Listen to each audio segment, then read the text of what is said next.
Hi everyone, welcome to day 5, the last day here of our 2020 Compliance and Ethics Week. We're so glad that you all have been participating and joining us in this week's activities. We certainly hope you found it helpful, and we will be circling back next week with some wrap up and some more resources, so be on the lookout for that. But I'm going to now turn it over to Jim Lawson, the Manager of Outreach Development at the American Board for Certification in Orthotics, Prosthetics, and Pedorthics.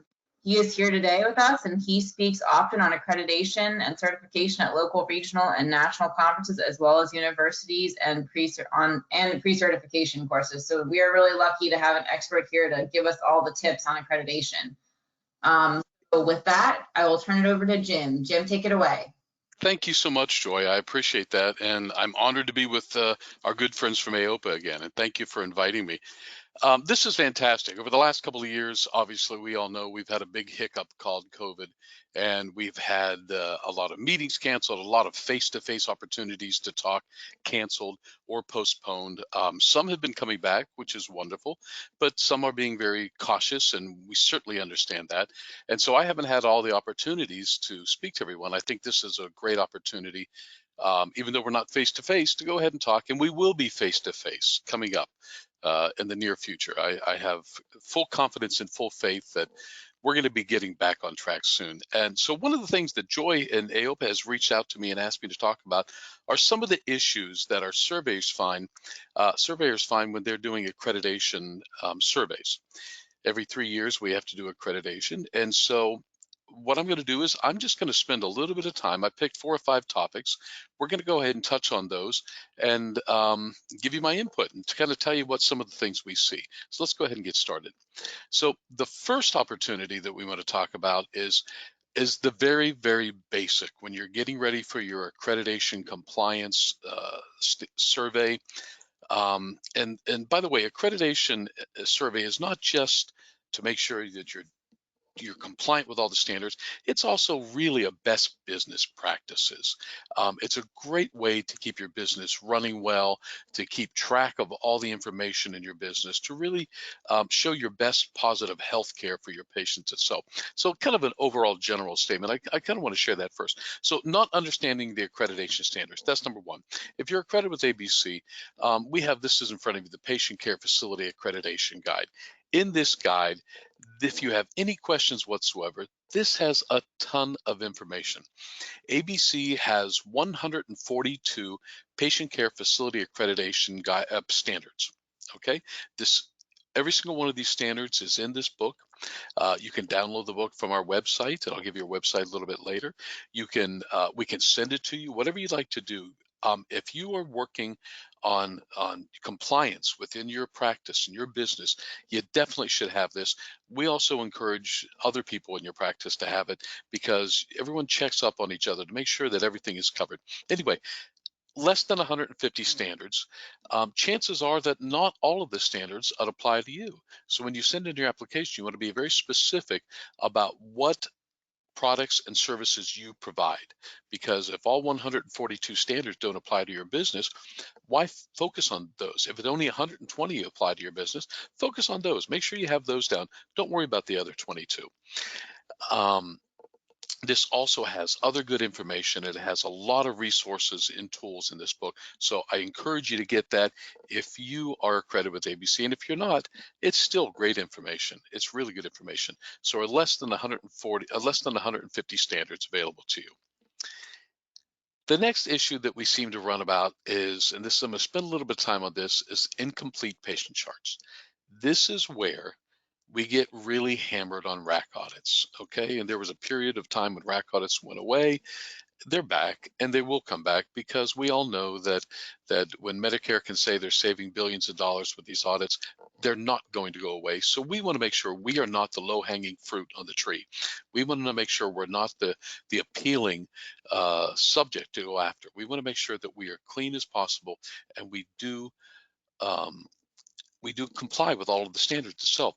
Now, before I go further into this, I want to tell you that ABC has an accreditation kit, a compliance kit. We have over 26 tools, we have charts, We have information pages, all kinds of things that are going to help you. And if you're accredited with ABC, they're at your fingertips. If you're not, talk to me. I'll be happy to talk to you about that. But these are all for your taking just to help you remain compliant. So let's go ahead and focus on the incomplete patient charts. We're looking to make sure that there's not any missing documentation, okay? If there is, then the survey is going to share with you the explanation of steps of how to get that documentation into the charts from that day on into the future to make sure that you're always compliant with that. And it's also really a great teaching opportunity while the surveyor is there in your practice. They'll happily go over a lot of the information that can bring you up to the compliancy and that standard itself. So staying with the incomplete patient charts, we're also looking for intake and assessment. And under that, we're looking, was the in-person clinical exam completed? Of course it was, okay?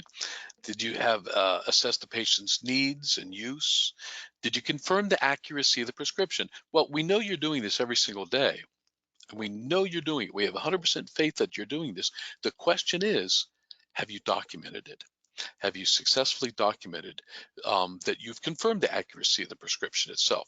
I will tell you that the RAC auditors are looking for anything and everything that is not completely documented. Okay, you've done the work. Make sure you take credit for the work that you've done. You formulated a treatment plan. You've established goals and outcomes.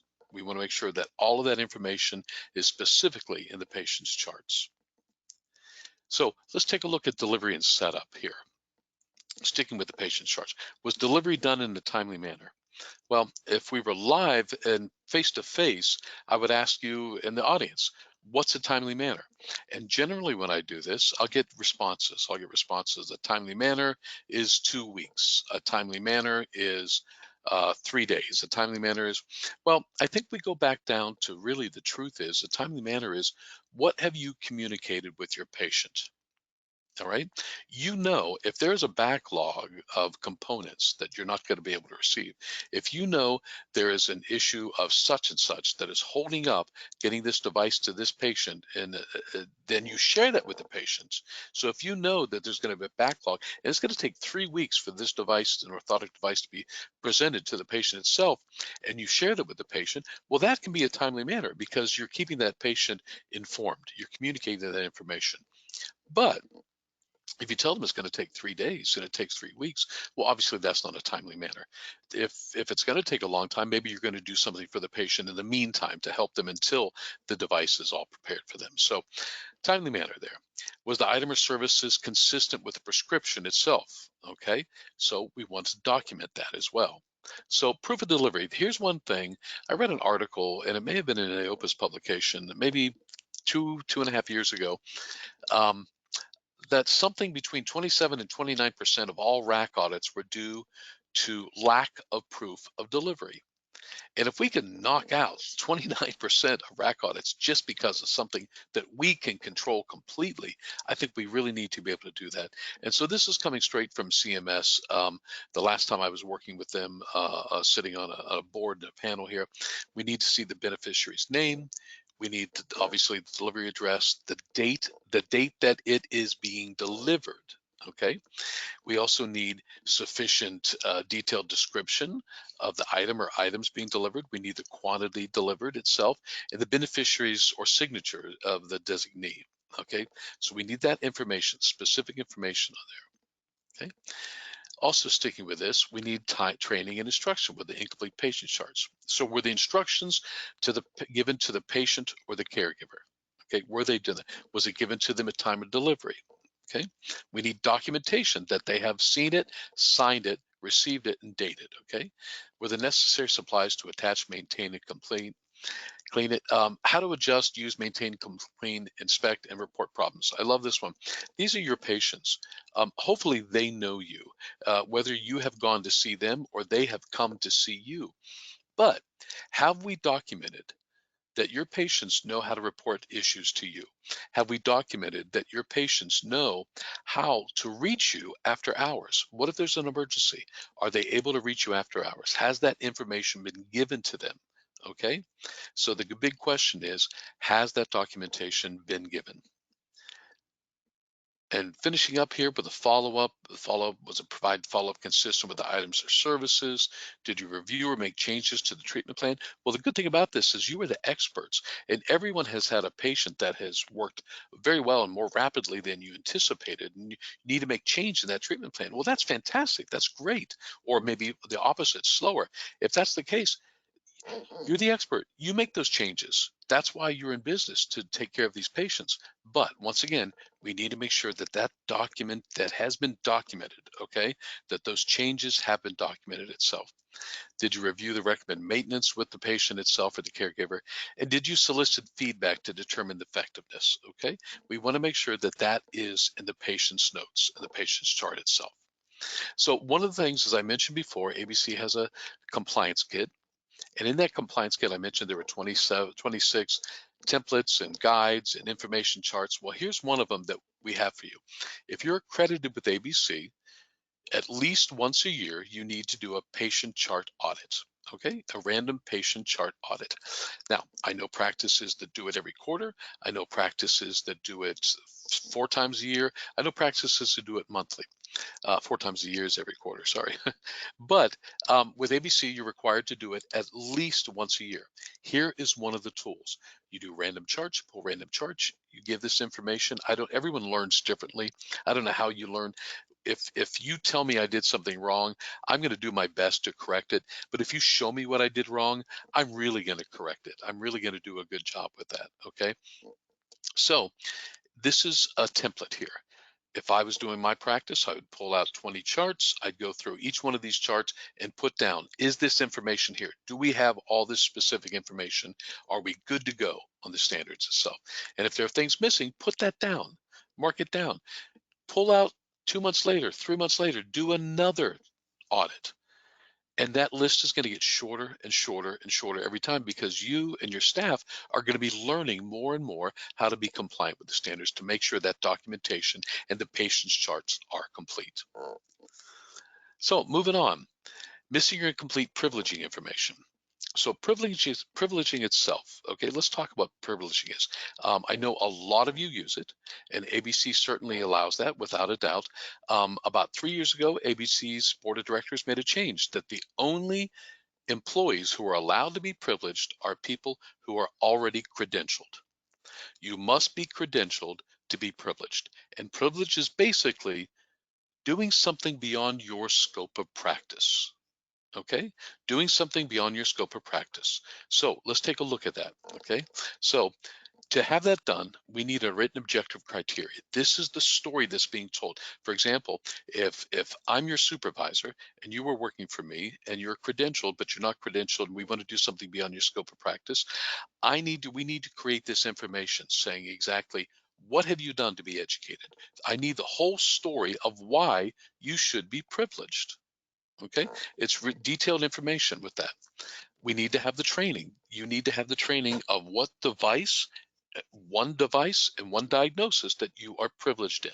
You may be privileged in other areas, but it needs to be the diagnosis and that specific device together. Okay, so we need that training. The training could be you have taken courses for the manufacturer, the vendor. Training could be that myself as your supervisor, I have trained you for the last few years, so I'm doing this, and you have it down well. And then we need the justification. Why do you need to be privileged? Well, maybe I could be doing something more extensive with a different patient while you are privileged doing something not as extensive, and we're being able to see more than one patient during this period of time. Okay, and then we need all of that documentation. Obviously, you're hearing all about documentation today. We need all of that documentation to live in your personnel file. Okay, so one of the things about this is privileging is, as your supervisor, I have to remember that whatever you do and you are privileged in under my supervision, the buck stops with me. It all comes back to me. And so here's some of the things we need to do.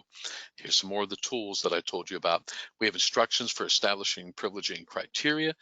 We have that available on our website for you, and a privileging guide. Okay, great information, the how and who of privileging itself. We also have individual privileging record template. So for example, you see here, there's the employee, Keisha Williams. The supervisor is Marie Perez. This is the date. This is what they are privileged in. This is the experience. Is there continuing education programs? There should be. Is there in-house training? There should be. And so when a surveyor comes to see if you're doing privileging, they'll look for something like this. No, we have this template for you. If you want to use it, great. If you have something that you already use, keep that. If it works great for you, keep it, please. We just have other things available if you don't have it yet. So moving back into the privileging here. So I'm the supervisor. What is my job? My job is I need to review the notes that you have put in the patient's chart. Okay, I need to review everything that you have written in the patient's chart. I need to co-sign that patient's chart, meaning when I co-sign it, I am saying I agree with everything you did. And then we need to date it within 15 days. Now, I always use this example. Today is Friday. We're recording this on a Friday. I cannot tell you what I had for lunch on Tuesday. I don't remember. I'm sure if I sat down, I could work it out. But 15 days, I think, is extremely luxurious. ABC gives you 15 days. Medicare gives you 15 days if it's a Medicare patient. I do know practices that say if they're using privileging for a employee, that patient doesn't leave the office until the supervisor reviews the notes and signs them and dates them right then and there, just to make sure nothing is wrong. Because once again, that person who's being privileged comes under as the supervisor comes under my certification. And if there's a problem, that's my problem as a supervisor. So I want you to be aware of it. Don't need to be afraid of it, but if you're going to use privileging, we want to make sure you do it correctly. The fourth common mistake we see is patient satisfaction surveys. Unfortunately, they're not always done, okay? So let's take a look at this. Number one, who should receive patient satisfaction surveys? The answer is pretty simple. Every one of your patients. It's not randomly done. I know some practices who for a while have done it randomly, but it really is, if you're accredited with ABC, it is a standard that each patient should get a patient satisfaction survey, okay? We need to make them accessible. We need to offer them, and you may offer them in different ways. You may offer them by mail. You may offer a hard copy when the patient's in your practice. You may offer by email or send a link online to do those, or you can do a telephone survey. I've seen surveys where the patient has spoken to a staff member and given information. There are different ways to do it, so make it accessible. Not everyone communicates the same way. If you have generic patients, pardon me, you have geriatric patients, some may not have an email address, and you may not want to send an email. I generally travel throughout the United States, and very often I'm in airports. You give me a hard copy, I'm going to say, can you do me a favor? Can you just send me a link, and I'll do it while I'm sitting at the airport on my phone. So make sure you know your patients, okay? Make it accessible. Number two, make it relevant. I have seen some patient satisfaction surveys with 45 questions. I've seen the question, how was the coffee we offered? Did you like the coffee we offered in our lobby? Well, that's a feel good. That feels really good to know that they enjoy something that you're offering to them. But is this helping you provide the best healthcare possible? Okay. The reason we do this is it's great to hear how wonderful we are. It's really good to get good feedback. But if there's something that we can improve on in our business, this is what we want. That's really the gem that we're getting. And that's that nugget that we can take and we can help better our business and offer better healthcare. So we want to make them relevant. Get to the point. What do you need to know to help you provide the best healthcare? Okay. I've seen patient satisfaction surveys with 10 questions. Get right to the point. Make them timely. You would like to get them to the patient as early as possible. I've seen practices that say we mail them out at the end of every month. Every patient who has been here this month, we mail a hard copy at the end of every month. Well, if you were there on the first or second of the month, now you're not getting your patient satisfaction survey till 30 days later. Okay, so once again, we forget things. So make them timely, get them out, and you can do more than one. If you're seeing the patient more often, they're coming back in for new settings and coming back in for new fittings and such and adjustments. If you need to give another patient satisfaction survey, feel free to do that. Okay. I would also explain the importance to your patient. I would say something to the point of, hey, we have this patient satisfaction survey. If you would mind taking 3 to 4 minutes, 5 minutes maybe, fill it out for us. We would like to know how to better our process. We would like to know how we can give better healthcare to you and any other patient comes in here. I want to make sure that you're comfortable when you have a family member who needs our services. When you're in your worship house and on a Sunday or Saturday and you want to go in and you see someone who's a friend who needs our services, you feel comfortable sending them to us. And if you ask them to take a few minutes to fill that out, I'm sure you're going to get a good feedback from the patient itself. So along the same lines, we have created in that same accreditation kit, we have created how to write and analyze patient satisfaction surveys. We've done this. We have also, actually, I don't have it right here, but we've also created a sample patient satisfaction survey. If you like it, take it, it's yours. If you like 3 questions out of it, steal those questions, put them on yours. If you have something that's working well for you, stick with it. So now the patient satisfaction survey results are coming back in. What do you do with them? Okay. Number one, obviously you want to evaluate the responses. What does that mean? You want to read them. Okay.